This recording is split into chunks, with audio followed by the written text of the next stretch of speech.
Muito boa noite, estamos começando mais um programa Canal Aberto aqui na PUC TV, na NET Canal 20 e também pela internet. Hoje vamos debater vários assuntos, sempre falando de política, de administração, aqui no programa Canal Aberto. Comigo na mesa Ulisses Aes e o nosso convidado de hoje é o deputado estadual, ele que é do PMDB, Bruno Peixoto. Boa noite, Bruno, é um prazer recebê-lo aqui. Boa noite, Silvestre. Boa noite, Ulisses. Boa noite. E boa noite a todos vocês que estão nos acompanhando neste momento, onde vamos falar, sim, sobre o nosso estado, sobre a nossa cidade e também tudo que ocorre no âmbito da política partidária.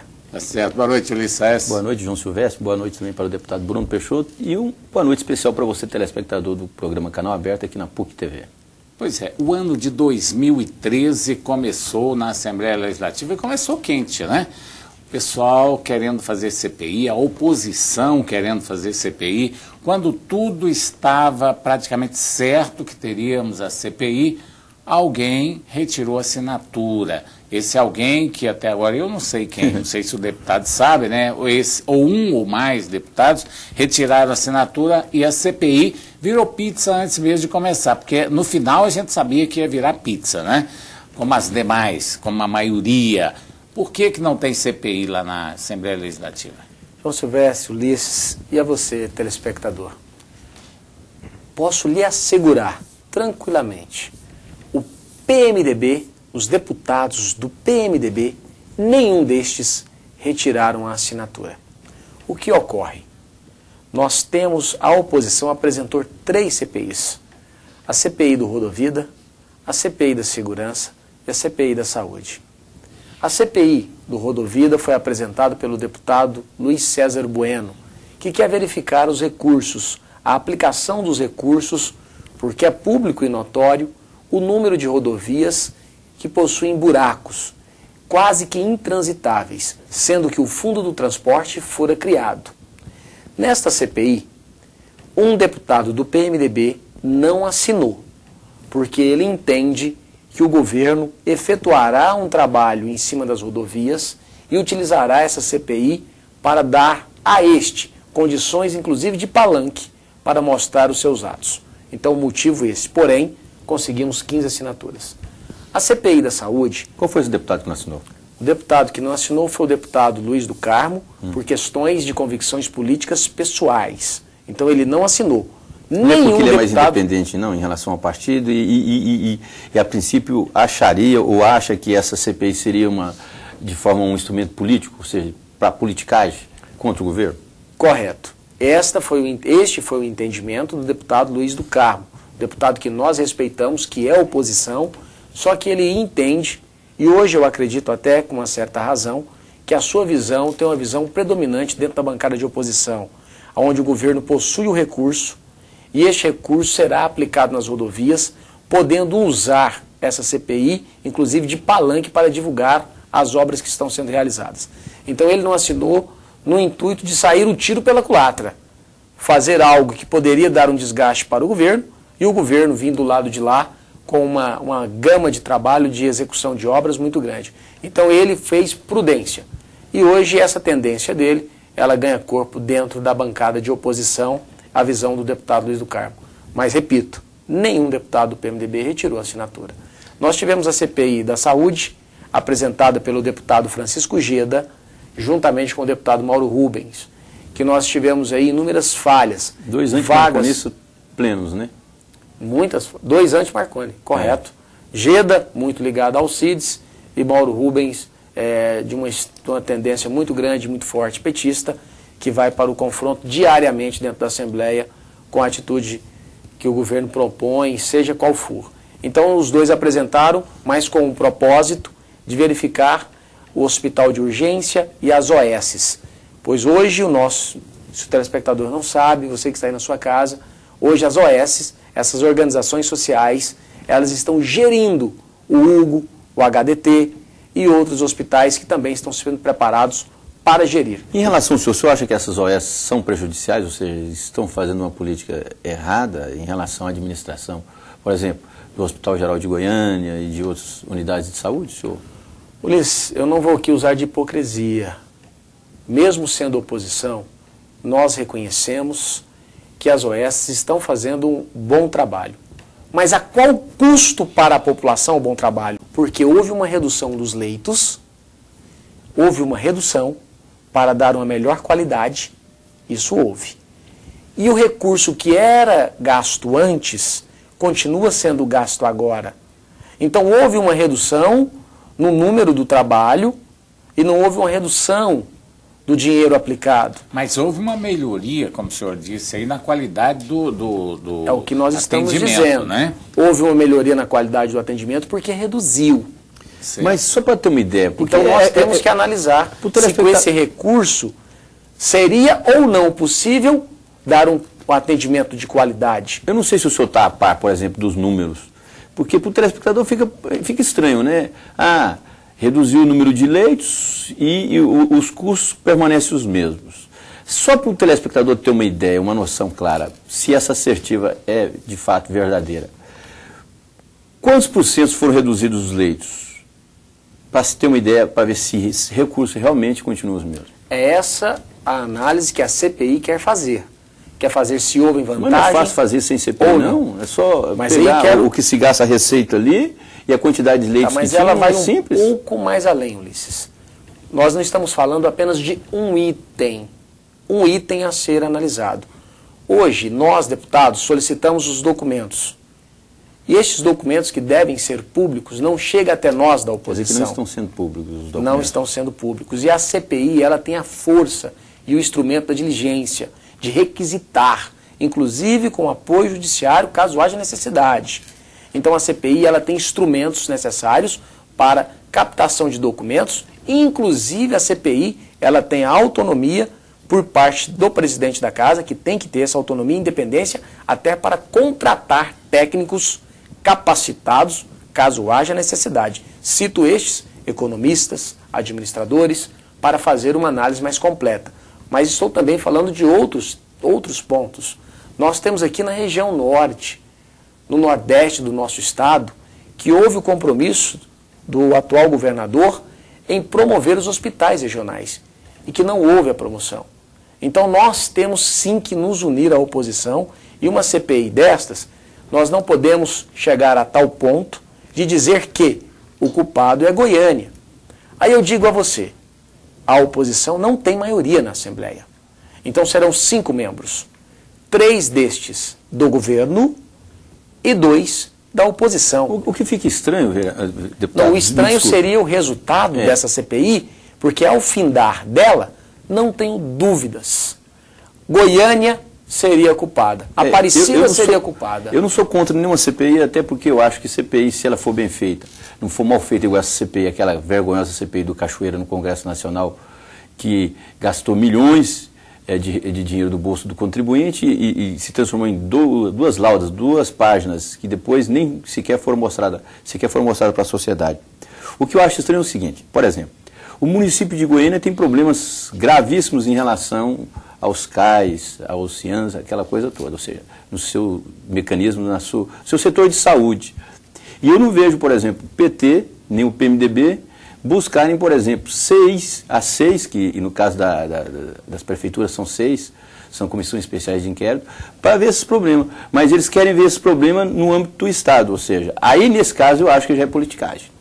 O caso, agora, o que eu disse aqui é uma verdade. Por exemplo, aqui nós tivemos o caso agora para fazer uma ceia aí da AMA e não conseguiu fazer. Porque a comissão, a CPI ou a CEI, ela interessa muito mais às oposições do que aos governos. Isso ficou bem claro, a população vê, todos nós acompanhamos isso aí, e a gente sabe que é de maior interesse da oposição. Silvestre e Ulisses, é natural. Quanto mais se aproxima o ano eleitoral, maior é o trabalho que a oposição aponta e critica o governo. É natural.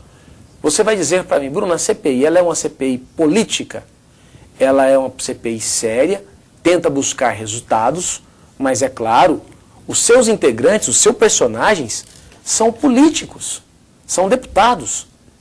E cada um vai defender a sua tese. Se for aliado ao governo, vai querer mostrar os pontos favoráveis do governo. Se for da oposição, vai querer mostrar os pontos falhos do governo. É natural. Mas este é um instrumento em que a oposição tem direito à acessibilidade. Ela tem o direito de diligências, ela tem o direito de solicitar e acompanhar através de depoimentos. Então são instrumentos importantes para o legislativo, para que ele possa ter os dados. Agora, hoje, nós temos uma visão, nós do PMDB, e a outra CPI apresentada pelo Major Araújo foi referente à segurança pública, à sua preocupação, e quero aqui elogiar o atual secretário de Segurança Pública, Dr. João Mesquita, está dando um exemplo na segurança pública. Melhorou, nós somos da oposição, temos que criticar, mas também temos que analisar positivamente quanto faz. Está fazendo um belo trabalho à frente da secretaria. E é público e notório a presença da Polícia Militar nos bairros. Houve uma redução da criminalidade. Nós estamos observando isso. É o que nós queremos? Claro que não. Nós queremos uma segurança por completo. Sabemos, nós da oposição, sabemos que é difícil, mas temos consciência que o atual secretário está fazendo um bom trabalho. E a CPI apresentada pelo Major Araújo, ela quer apontar falhas para que possam ser corrigidas. Bruno, nós vamos para o intervalo comercial. Na sequência, vamos continuar com esse assunto que eu acho muito interessante aqui no programa Canal Aberto.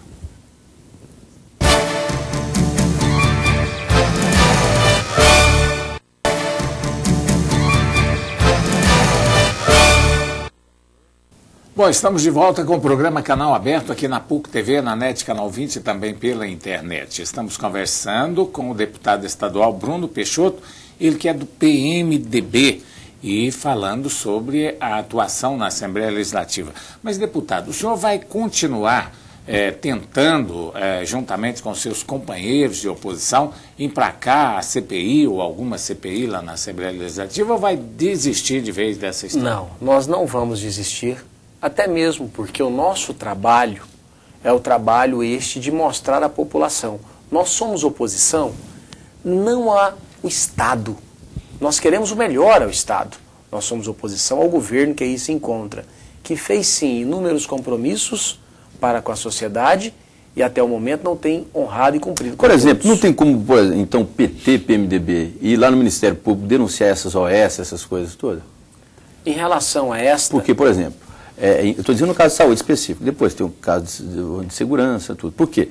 Se aventa-se fazer uma CPI, é porque já localizaram o problema. Né? Não é disso. Então não é fácil no Ministério Público mostrar isso tudo, ou seja, não tem outro caminho mais plausível? Porque a última CPI que aconteceu na Assembleia Legislativa parece que foi um fiasco, não foi? Mas o Bruno falou aqui ainda há pouco que a questão da oposição. A oposição tem que realmente investigar. E que a CPI vai muito para o lado político. Esse momento, por exemplo, fazer uma CPI sobre as rodovias, CPI sobre o OS, que está ainda em fase de implantação, não seria mais uma CPI com intuito político? Porque nós estamos vivendo esse momento que a política já começou. A 2014 começou em 2012. Começou em 2012, não agora. A Assembleia Legislativa é uma casa política. A Assembleia Legislativa não é uma delegacia, não é o Ministério Público. Ela não tem este poder de investigação. Ela tem que legislar, ela não tem que ficar investigando as coisas também assim, não. É criar 3 CPI para prejudicar o governo. Mas o Legislativo, as suas atribuições é legislar e fiscalizar. E um dos poderes e instrumentos para fiscalizar é muito claro no regimento interno. São as CPIs, onde o deputado consegue estruturas necessárias para aquisição de documentos e depoimentos necessários. Por exemplo, o senhor foi vereador, inclusive, eu estou assim, colocando o seu contra a parede, até porque eu acho que sou uma pessoa séria, responsável, é uma pessoa que não exime de nenhuma resposta, por isso que eu faço essas perguntas. Essa é a prática do PT, do PMDB no município, ou seja, na Câmara Municipal? Por exemplo, a CPI, no caso, o município é SEI, da AMA, não existe. O Mutirama também foi decantado em todos os cantos do mundo aí, ou seja, se você conseguir conversar com o Marciano deve conhecer a história do Mutirama. Teve alguma tentativa, por exemplo, do PT e do PMDB no sentido de abrir uma SEI em relação a essas denúncias que foram parar no Ministério Público, na Rede Globo, na Revista Veja, em todas as publicações de circulação nacional, de abrangência até internacional. Inclusive, no Parque Macambira Nicons também já tem algumas denúncias. Tá? O senhor entendeu? Eu não estou criticando, pelo contrário, eu estou querendo mostrar o seguinte. É paradoxo entre as duas ações. As duas ações, evidentemente. Ulisses, eu concordo com você. A Câmara Municipal de Goiânia também promove ações políticas. A oposição está em seu papel. Quando ela busca a formação de uma SEI, ela tem a eficiência de investigar melhor o que ora é o seu poder de fiscalização. Ele amplia os seus poderes. E a oposição faz o seu papel, apresenta uma SEI da AMA. E o governo municipal tenta impedi-la. É natural, é uma queda de braço entre situação e oposição. E no Estado não é diferente. Hoje nós temos o governo do Estado com maioria absoluta na Assembleia. Nós temos a prefeitura, o prefeito de Goiânia, com a maioria absoluta na Câmara. E isso é necessário para a governabilidade. Agora, a oposição, ela tem que usar um dos seus instrumentos regimentais, dentro de uma pauta, de um princípio moral e ético, e buscar o quê?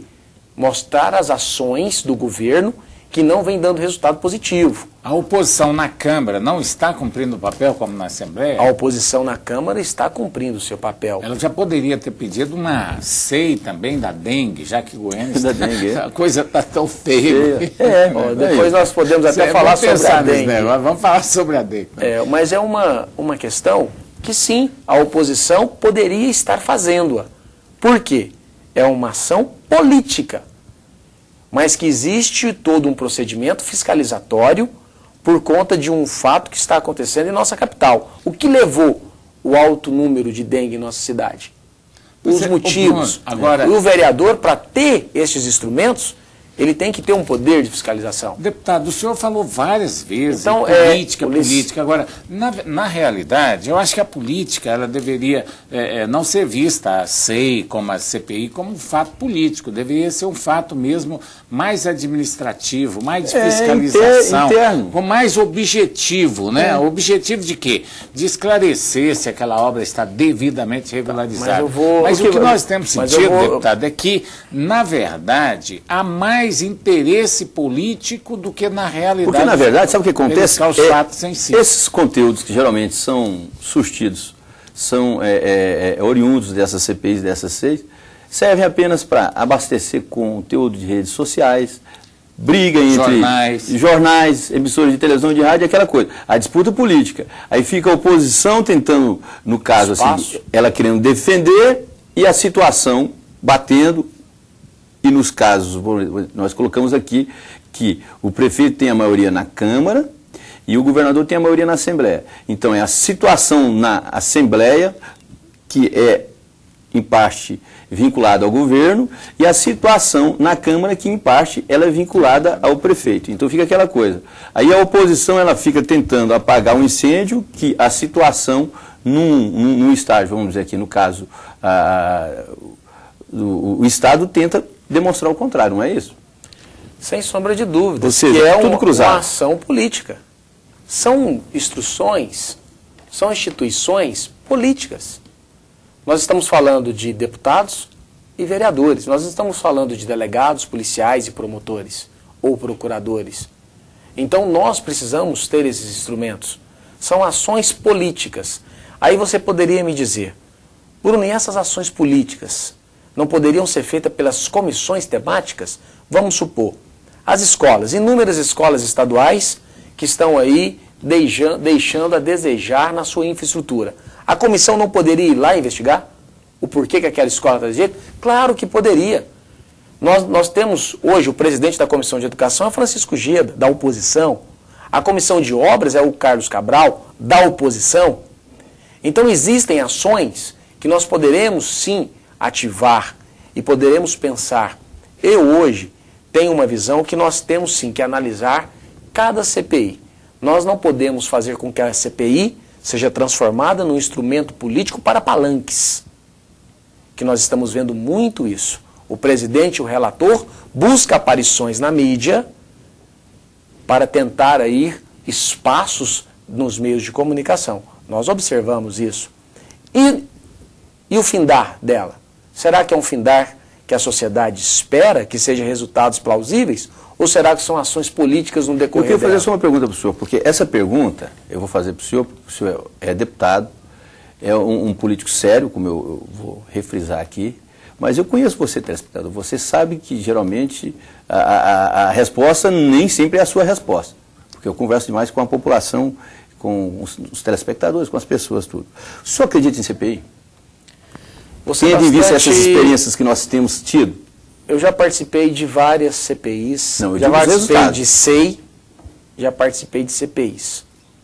CPIs e SEIs que contribuíram com a sociedade, e já participei de 6 CPI, que ao findar foi mais um ato político do que um ato realmente de fiscalização a ponto de contribuir. Então já participei dos 2 instrumentos. Instrumentos em que chegaram-se à conclusão que foi um ato político para tentar desgastar ou não o governo, e foi um ato e outros atos que houve uma fiscalização correta e que contribuiu para o engrandecimento da cidade, engrandecimento do Estado. Então, mas hoje, em geral, reconheço que em geral, lógico, não total, lógico, em geral, mas existem as suas exceções, são ações políticas. Eu acho interessante, Ulisses, que poderia...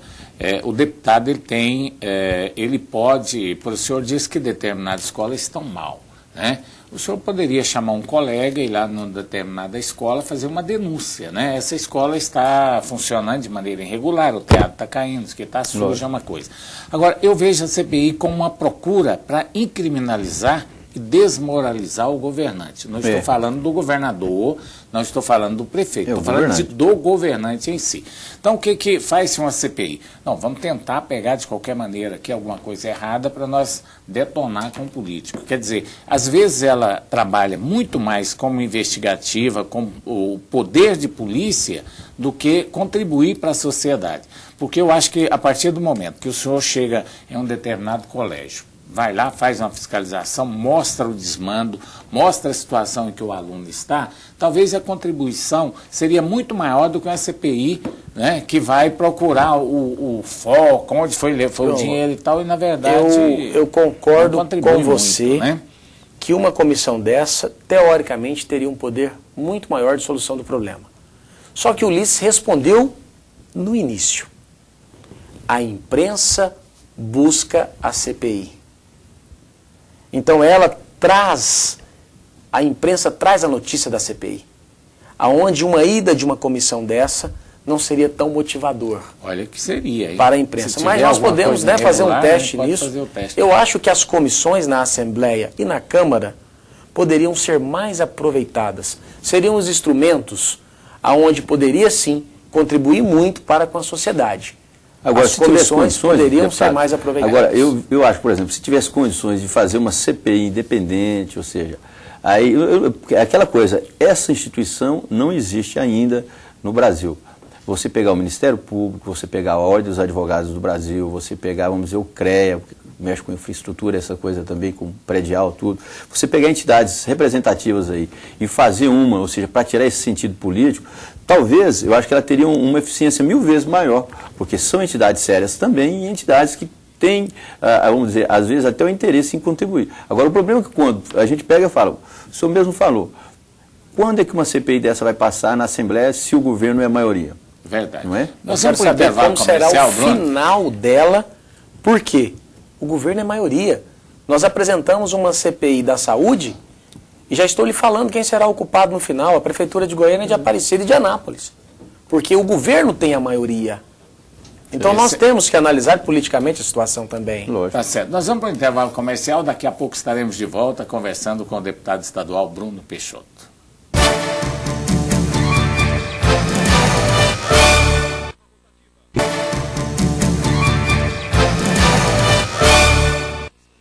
Estamos de volta com o programa Canal Aberto aqui na PUC TV, na NET Canal 20 e também pela internet. Estamos conversando com o deputado estadual Bruno Peixoto.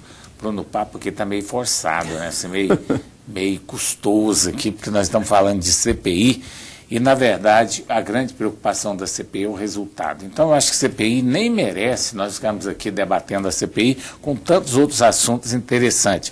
É bom lembrar que a Aparecida de Goiânia e outras cidades agora estão fazendo recadastramento biométrico. É isso mesmo, biométrico. O eleitor que vota nessa cidade, outras aí da região que vão fazer o recadastramento, deve ficar atento, lembrar que no ano passado houve congestionamento nos cartórios eleitorais. Então vá primeiro, leva seus documentos, faça o seu recadastramento para não ter problema aí no futuro, nas próximas eleições. Explicar para o telespectador, o recadastramento biométrico é aquele que você vai mudar seu título de eleitor e vai colocar impressão digital. Colocar o dedinho lá, né? É verdade. E isso é interessante, vai acontecer no Brasil inteiro. Goiânia foi um sucesso, né, Bruno? Eu já fiz o meu. Já fez o seu. Já. Goiânia foi um sucesso aqui, já fez, foi muito bom, as eleições foram tranquilas, e lá em Aparecida vai ser esse ano. Eu vou ser um dos últimos, né, porque eu sou lá do interior, lá de Itaberaí. Não vai chegar não. Eu voto lá, vai sim, vai chegar sim. Então, e mesmo se não chegar, a gente vem em busca. Eu voto lá na minha cidade, porque é uma tradição, né? É uma tradição lá na cidade. E encontro muitos aqui em nossa capital que ainda mantêm o voto na cidade do interior. Porque é um motivo para que quando você vá votar, você encontre os amigos de infância. Todo mundo lá. Aquele conhecimento. Então eu vejo com naturalidade aqueles que residem em nossa capital, mas mantêm o seu título na sua terra natal, a sua cidade de origem. Então eu vejo com naturalidade e até acho um ato bonito isso. Lógico. Quando eu vou votar, eu voto ali no setor Castelo Branco, aqui no Colégio Cultura e Cooperativismo. E é uma festa no dia de votar. Todo mundo te conhece. Porque você chega, encontra os amigos de infância e começa a bater papo e logo um está fazendo o almoço numa casa e você já passa. Então é um momento agradável o dia da eleição, quando você mantém a sua origem, o seu voto, naquele seu local ali de criação. É um congraçamento, né? É muito bom, mas é necessário que a pessoa também tenha vínculos, né, na cidade dele. Ele não pode ir lá votar só assim. Tem que ter família, tem que ter uma propriedade. Normalmente tem a mãe, o pai, no meu ainda caso, reside, por exemplo, tem empresas, tem imóveis, tem uma série de coisas lá. Família. Então, eu estou dentro da lei, família, tudo mais.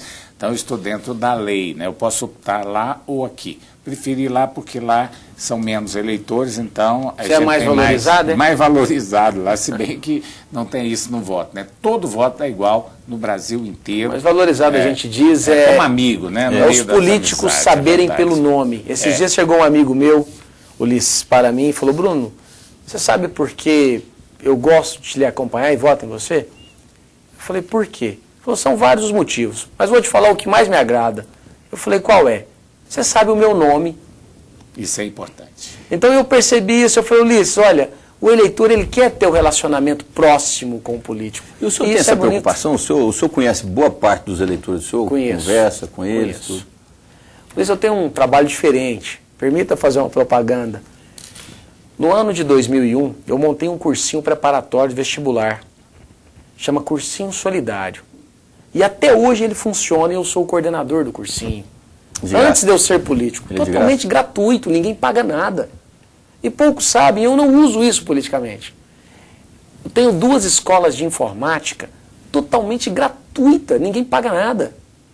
Eu tenho um escritório político que eu atendo no Americano do Brasil, no setor Americano do Brasil, e lá tem 50 camas. Que as pessoas vêm do interior e não têm onde ficar e dormem em nossa casa de apoio, que lá é o meu escritório político e eu atendo toda semana. Eu atendo toda semana em Campinas. Então eu busco esse relacionamento próximo com o cidadão, com a cidadã, porque o pessoal fala: poxa, o político some da gente. E é uma verdade. Nós temos que estar próximo ao eleitor. Eu chamo todos pelo nome, conheço, sei onde mora, assim que é possível eu vou na casa dele, tomo um café, tomo uma água. Eu tenho que sentir a realidade dele para personificá-la através de projetos de leis, através de requerimento. Porque alguns na política dizem o seguinte: vamos ficar buscando crítica aqui, crítica ali. Eu falo: olha, em vez de eu criticar esta ação, eu vou produzir muito mais para a sociedade, fazendo o meu papel, buscando o meu trabalho e produzindo. Do que eu ficar fazendo críticas que não vão construir em nada na nossa cidade e no país. Que a maioria dos políticos caminha do lado contrário a isso que o senhor está dizendo? Olha, eu busquei fazer esse lado de apoio porque eu entendo que com a escola de informática, e digo, antes de eu ser político, o Cursinho Solidário foi no ano de 2001. Antes de eu ser político, eu já mantinha esse projeto Cursinho Solidário, inclusive em parceria com a Igreja Católica. Mantenho uma escola de informática no setor São José, que já no ano de 2004 nós iniciamos. Eu ainda não era vereador. E é um projeto que não me custou nada. Eu tinha um espaço no meu posto de gasolina, coloquei os computadores, convidei um amigo para dar aula, voluntário, e ele estava dando aula gratuitamente à população. E hoje continuamos tendo as aulas. Então são trabalhos bonitos que eu acho que servem de exemplo. Bruno, isso é a função do político? Não é, Ulisses. A função do parlamento é legislar e fiscalizar. Só que eu quero ir além. Eu quero, enquanto empresário, enquanto cidadão, poder fazer a minha contribuição, porque nós estamos aqui nessa vida para servir e não para ser servido. Então, se cada um fazer um pouquinho, se cada um fizer a sua parte, nós vamos reduzir o número de analfabetos em nosso país. Nós vamos reduzir o número de analfabetos em tecnologia, em informática. Aí nós vamos começar a preparar o nosso jovem, o nosso cidadão, para empregos melhores, e eles vão cobrar muito mais dos políticos. Por quê? Vão ter conhecimento do que querem. Eu acho que isso é um trabalho bonito e que se todos os políticos pudessem fazer, sem sombra de dúvidas, o fariam. Tem que olhar o lado social também, né? Porque esse trabalho que você faz aí tem que parabenizar, né? Lógico, não é mole o deputado fazer o que você está fazendo. Eu mesmo não sabia, te parabenizo por isso. E está tudo no meu site, brunopeixoto.com. Você vai ver as fotos da nossa escritório político com casa de apoio, as fotos da nossa escola de informática, as fotos do nosso cursinho solidário, brunopeixoto.com.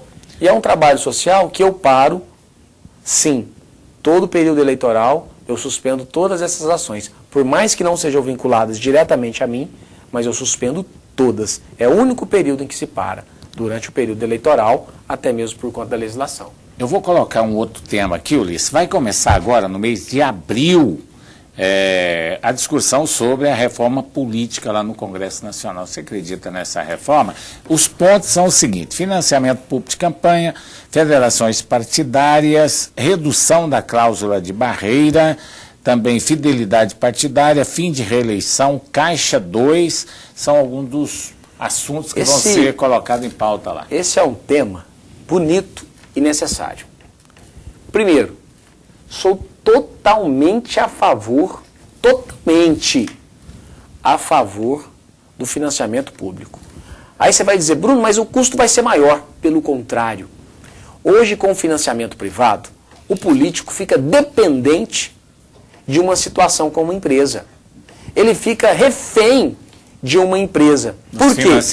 Dos financiadores de campanha. E este é um custo muito maior para o brasileiro. Então, sou a favor do financiamento público, claro que com regras claras. Você sabia que hoje já existe o fundo partidário? Os partidos já possuem recurso. Então, este recurso seriam destinados para os projetos e programas do partido, entre eles os processos eleitorais. Então, nós temos sim agora que ter precisa ser bem transparente. Transparente. Porque, por exemplo, o candidato Bruno Peixoto, ele é deputado federal, deputado estadual, vai candidatar à reeleição. E o seu Joaquim, lá do bairro, também candidato a deputado estadual. Como é que será distribuída essa verba? O Bruno mas vai aí, ter o mesmo... Aí eu vou explicar. Essa pergunta eu fazer ela para o senhor, mas deixa eu só concluir a linha de raciocínio, que seria muito importante, até mesmo para termos a opinião para os telespectadores. Quando se fala em financiamento público, é obrigatório ter a lista partidária aberta para você saber em quem vai votar. Eu tive a oportunidade de estudar um pouco a legislação eleitoral de alguns outros países. E hoje, quando você fala voto distrital, a lista deve ser formada pelo voto distrital. Ou seja, números de eleitores de determinadas regiões participando igualitariamente, de acordo com os números de eleitores da região, proporcionalmente na lista. Lista partidária. Você não mais vai votar no nome. Eu quero votar nesse. Não. Você vai votar... Aí a lista fechada, no caso. Não, a lista aberta. Não, será uma lista aberta porque você vai saber quem são os nomes. Ah, tá. Agora, os partidos têm que criar critérios dentro do partido para a escolha dos nomes. Mas esse é o problema, não é aí que é o problema, não. Aí que nós temos que ver a solução. Eu conheço isso porque, eu vou ser sincero com você, eu já tive experiências partidárias, eu fui candidato a deputado estadual uma certa época bem remota pelo PT, e é aquela coisa, ou seja, quantos minutos você tinha? Não, você não tinha minutos, você tinha segundos. E quantos minutos tinha o outro lá, que era o, vamos dizer, o bambambam do partido, o mandatário lá? Não, ele tinha tudo que podia. Ou seja, é aquela velha expressão. Muitos carregam o piano para os outros trocarem. Não vai acontecer isso também? Não pode acontecer? Ulisses, isso aí é uma falha da lista. Concordo plenamente com você. Plenamente. E a pior das falhas. E se você virar para mim e falar, Bruno, financiamento público de campanha, já existe o recurso para os partidos. Sou favorável. Lista partidária, sou favorável. Proporcionalidade dentro da lista, de acordo com os distritos, com a densidade eleitoral de cada região, sou favorável. Mas eu ainda não tenho conhecimento, e acho que nós temos que pesquisar de que maneira seria essa lista. Eu acho que nós temos que encontrar isso. De que maneira seria essa lista? Redução do número de cargos comissionados, tem que ter a redução. Eu acho que hoje deve-se trabalhar com um número maior de efetivos do que cargos comissionados. Por quê? Quando você vota em lista, você hoje teria sim uma adequação bem maior de poder discutir partidariamente as ideias do que chegar numa determinada cidade e dizer, eu preciso de alguém nessa cidade para trabalhar comigo, para ser meus olhos na cidade. Porque a lista vai representar a proporcionalidade da região. Isso é verdade. Agora, Ulisses, sinceramente, e a você também que está nos acompanhando, eu ainda não tenho uma opinião formada como seria para chegar nestes nomes que compõem a lista. Uma das regras, no meu entender, seria os votos, a proporcionalidade da lista dentro da distritais. Tá Esse certo. é o primeiro ponto. Bom, nós vamos para mais um intervalo comercial. Daqui a pouco estaremos de volta com o programa Canal Aberto.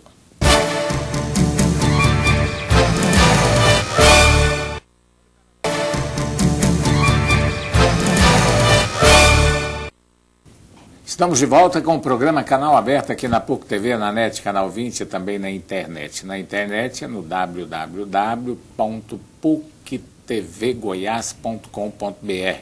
Você pode assistir também, tá certo? O deputado Bruno Peixoto é o nosso entrevistado de hoje. Bruno Peixoto é o presidente do Diretório Municipal do PMDB. Vai ficar lá até quanto tempo ainda? Correto. Assumi a presidência de fato e de direito.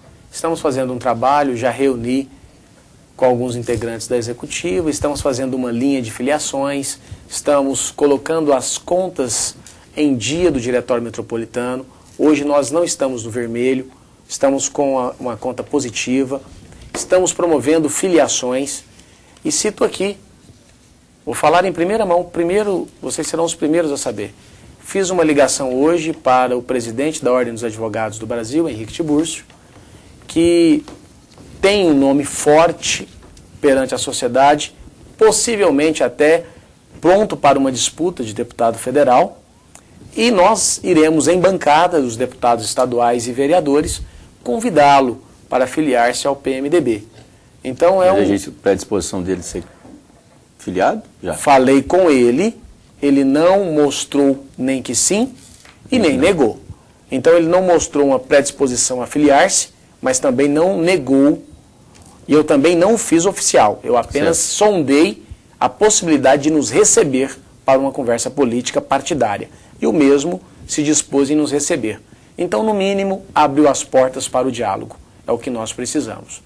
E entre outras filiações, estamos também buscando Helenir Queiroz.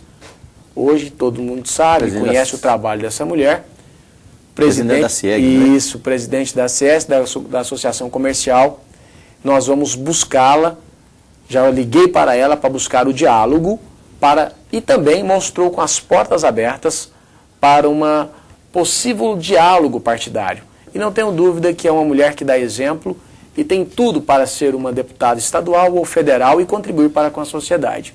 Então nós do PMDB Metropolitano estamos buscando novas filiações e Ulisses Aes, faço aqui o convite para que você também possa vir filiar no PMDB, nesse novo PMDB de novas ideias, onde essa massa jovem, está conduzindo o partido, João Silvestre, que é um jovem, não vou dizer de idade, mas nas ideias, que também está feito o convite para adentrar ao nosso partido e contribuir, sim, com ideias, com sugestões, para que tenhamos uma cidade e um estado melhor. Mas com certeza, eu estou na meia idade, porque eu vou passar o Oscar Niemeyer. Ulisses Aécio, filia que eu voto em você. Não, com certeza, eu já sou do PP, voto, Partido Punk. Tá certo. Agora, o senhor está convidando o pessoal para ir para o PMDB, para fortalecer uma chapa proporcional, mas e para governador do estado? O Íris já está sacramentado, é o pré-candidato ao governo de 2014? Hoje, o PMDB, nós temos 59 prefeitos, 7 deputados estaduais, 4 deputados federais e a presença em todas as cidades. Nós temos diretório em todas as cidades do nosso estado, os 246. Todas as cidades nós temos diretório. E diretórios consolidados, fortalecidos. São quantos prefeitos no interior? No interior nós temos 59. 59. Incluindo a Aparecida, evidentemente. E da base, vamos dizer assim, a base aliada de vocês é maior? PT, PMDB. É. Hoje o PT tem 17, nós temos o PSB. Aí eu quero concluir que hoje a base oposicionista ao atual governo, nós não possuímos um número maior de prefeitos. Certo. A base do governo, é evidente, tem um número maior de prefeitos. Mas tem um dado extremamente importante.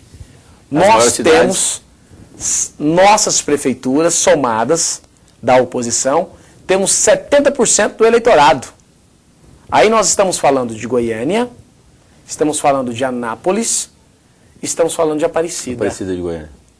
Então nós temos grandes cidades. E nós vamos para o norte, nós temos Porangatu, Uruaçu. Então essa é a estratégia do PMDB, PT e aliados para ganhar a eleição. Agora, evidentemente, PT... aí, só para falar em relação ao governador, Íris tem deixado muito claro que está pronto para qualquer decisão, para ser candidato ou não. Mas Íris tem dito para nós e para todos que o importante é caminhar unidos à oposição. Aquele que melhor conseguir regimentar a opinião por parte da sociedade, transcrevê-la através de um projeto, estar à frente e conseguir executar este projeto, deve ser o candidato ao governo. O senhor citou o PSB, o Júnior do Friboi é do PSB, ele está na base do Paulo Garcia, mas ele não está na coligação com o PMDB, no caso aí. Não, ele está, pelo contrário, PMDB, PT, PSB, PSC, PDT, PTN, não se iludam. Certo. Vamos caminhar juntos. Deputado, mas o PMDB abriria mão para o Júnior do Friboi ser o candidato ao governo? Nós não vamos dizer que o PMDB abriria mão. O PMDB tem a prioridade por ser o maior partido desta coligação. Desta coligação que eu digo, de partidos que compõem a oposição ao atual governo e que tem uma sintonia de grande referência, e é importante dizer, ligados ao governo federal, da presidenta Dilma. Mas o Júnior do Friboi não entende assim, tanto é que ele está colocando o nome dele. Nós temos que nos unir, vamos dar exemplo do que fizeram conosco em 98. A oposição, quando vinha fragmentada, sempre o PMDB estava ganhando. Mas se o dia que a oposição se uniu, eles ganharam o governo. Mas no primeiro turno, PMDB e PT saem juntos, sem o Júnior do Friboi, sem Vanderlan Cardoso. Mesmo assim, o senhor considera uma união para o segundo turno? Eu não acredito nessa tese. Eu acredito na tese da união PT, PMDB, PSC, PSB, PTN, PDT, PCdoB. Eu acredito, e com possibilidades reais, do PV. Mas quem abriria a mão, Ulisses? O problema é esse.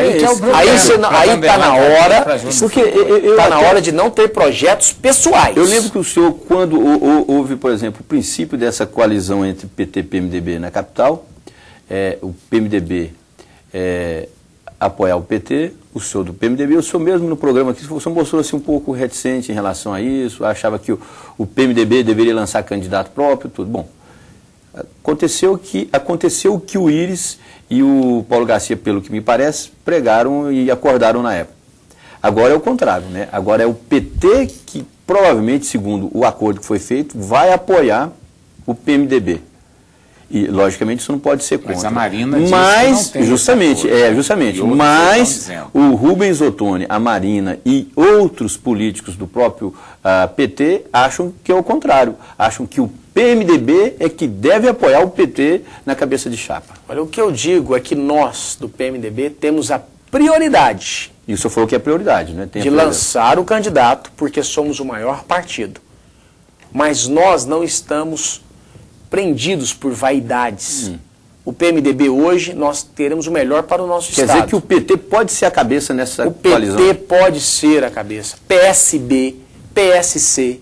Na sua opinião, qual o critério que deve ser? Pesquisas? Quem o critério que nós vamos adotar, ou quem tem mais PMDB, dinheiro? Não, o critério tem que ser a vontade da população. Se tivesse esse critério, já estava definido ontem. Se fosse o critério do João Silvestre, já estava definido. A agenda foi boa. Agora, quem tem mais dinheiro ou quem tem mais? Nós temos o espaço, nós temos senador, 2 suplências de senador. O senhor não acha, por exemplo, que para o Íris seria mais louvável ser candidato ao Senado, ou seja, encerrar a carreira política tranquila, tudo? Até porque, eu não estou criticando idade, não, mas a gente sabe que idade também pesa. Para você ser candidato, ou seja, percorrer quase que 1 ano e meio, porque campanha, ela é no ano da votação, mas você sabe que ela começa antes. O senhor não acha, por exemplo, que pode pesar para o Íris aos 81 anos de idade, tudo? Não, de maneira nenhuma. Eu acho que a idade, pelo contrário, até contribui pela sua experiência, pelo seu amadurecimento. E Goiás precisa de alguém assim. Mas todos os que estão postulando têm as suas características. O Paulo está vigoroso, está forte, está tranquilo, ganhou uma eleição agora, está doido para ser governador Paulo de Goiás. Garcia não só eu, mas também é o um PT. excelente nome. Paulo Garcia também é um excelente nome. Excelente. Nós temos Samuel Belchior, Wagner Siqueira, Daniel Vilela, Leandro Vilela. O PMDB, o PT, PSB, PSC juntos, temos nomes com capacidades Bruno, e capilaridade. A grande questão, Bruno, é quem vai abrir mão. Porque todo mundo fala em união. Nós devemos unir, vamos unir, tem que unir. Se não unir, não ganha. Mas quem é que vai abrir mão para ter essa união? Porque para unir, alguém tem que deixar, pelo menos 3 tem que Eu vou fazer uma pergunta para o senhor não, ser sincero para o telespectador do Canal Aberto, até porque ele pede do senhor uma sinceridade. E não vou pedir só uma pessoa, não. O senhor vai citar 2 nomes que, segundo o senhor, deveriam ser candidatos. Pode ser um ou pode ser o outro.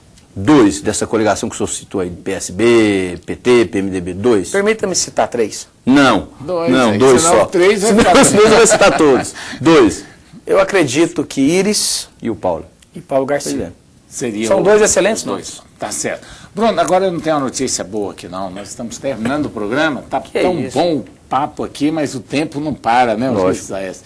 Te agradeço mais uma vez por ter vindo aqui no nosso Canal Aberto. Eu que agradeço. Muito obrigado pelo convite. Sempre que for convidado, estarei aqui, podendo falar com os amigos. Quero mandar um abraço especial ao professor Eduardo. Foi meu professor, hoje diretor da PUC TV, que faz um excelente trabalho à frente, divulgando, e cada dia mais estamos observando um crescimento, não apenas em relação aos índices das pessoas que assistem, mas a qualidade dos programas que são apresentados para você, que está nos acompanhando neste momento. Então, parabéns, João Silvestre, parabéns, professor Eduardo, e Ulisses Aécio, que eu sempre tenho acompanhado as suas colunas no Diário da Manhã, que desempenha aí com maestria a função não apenas de jornalista, mas, se vocês não sabem, de poeta. E gostaria, para finalizar, que declamaste uma poesia que todos merecem para ir dormir com tranquilidade, paciência, sem sombra de dúvidas. Eu prometo depois, porque deu um branco. Tem que trazer. Obrigado, vereador, mas é porque realmente a poesia ela é meio complicada, ela tem que ter o clima. Tem que ter uma musiquinha, luz apropriada. Próxima vez que eu entrevistar o senhor, eu vou deixar ela prontinha aqui. Tá ok. Obrigado. Mas faça do coração. Lógico, é verdade. Ulisses Aécio. Agradecer o vereador, o deputado. Engraçado, eu sempre troco deputado por vereador. Acho que é o carinho. Acho que mas os dois, base, não é? Eu fui vereador 6 anos, né? Agradecer a presença do senhor. Obrigado, João Silvestre. E obrigado para você também, um telespectador especial que está aqui acompanhando a gente toda segunda-feira. Um abraço. Tá certo. Eu quero fazer das palavras do Bruno aí as minhas ao professor Eduardo. que é o nosso grande incentivador. Ele gosta muito do programa Canal Aberto e nos dá um apoio aqui integral. Nosso programa tem todo o apoio da PUC TV e isso é muito importante para que a gente possa ter a tranquilidade de fazer um bom programa. E a você, telespectador, que está sempre conosco aqui, todas as segundas-feiras, às 22h30. Obrigado pela audiência e até a próxima. Conto com você. Um abraço e até lá.